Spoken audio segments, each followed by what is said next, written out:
The music industry has been deemed a business that had been able to make or break an artist and is very manipulative in convincing particular people in what is necessary to achieve success. In this video, we are going to talk about rappers the music industry wants you to forget about.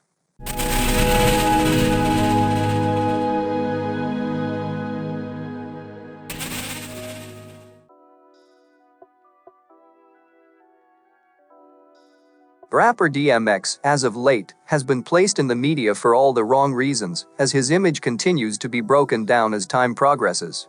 For those that don't recall, Dark Man X was successful since he came out of the gate with its Dark and Hell is Hot back in 1998, and the releases that followed only further validated his value to hip-hop.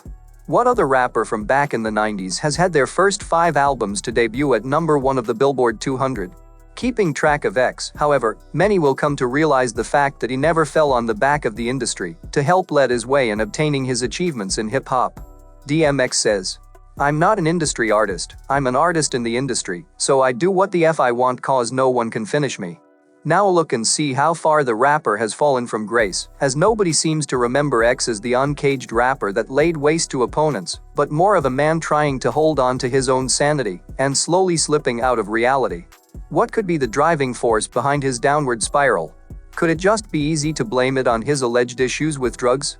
With all of this talk about the Illuminati and what happens to those that embrace the powers that be, what happens to those that choose to go the other way and rid themselves of the alleged evils that have engulfed the industry?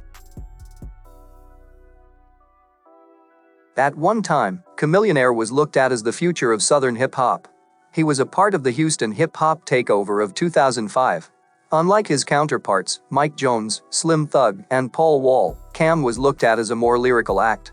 Immediately, he proved that he was a hitmaker with his single, Turn It Up. However, once that single fell off, Chamillionaire was forgotten. In early 2006, he released a single, Writin'. That song would end up topping the Billboard Hot 100 and is what truly made Chamillionaire into a star. Universal Records had big plans for him after that single led to his album going platinum. The label had hopes of making Chamillionaire into a brand.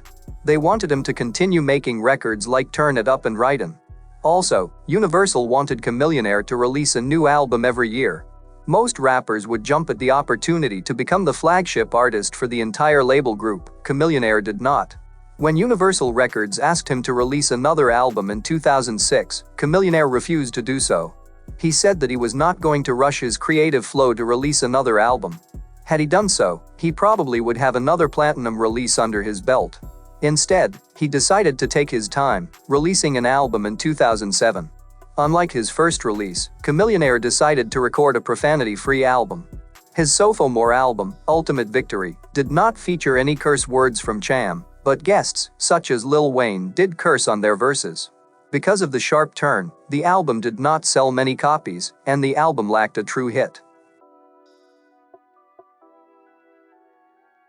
On February 10, 2017, Lupe Fiasco released his 6th full-length album, Drogas Light, which moved just north of 14K first-week copies. During a recent show in Seattle, Washington, the Chicago rapper took 5 minutes out of his show to speak to the crowd about the quality of the material on that album, which was largely panned by critics. Drogas Light was a compilation of songs we just had laying around, Lupe revealed. Whereas most artists would never want their old songs to ever see the light of day, Lupe's decision to patch together 14 leftover tracks was part of a strategy he concocted on the fly to screw his former label home Atlantic Records. Although Lupe announced that he was no longer signed to Atlantic following the release of 2015's Tetsuo and Youth, the 35-year-old MC was unofficially obligated to release one more project, Drogas Light, to fulfill the terms of his original recording contract. Unfortunately, Lupe was more concerned with giving the industry machine the middle finger than delivering quality music for his fans.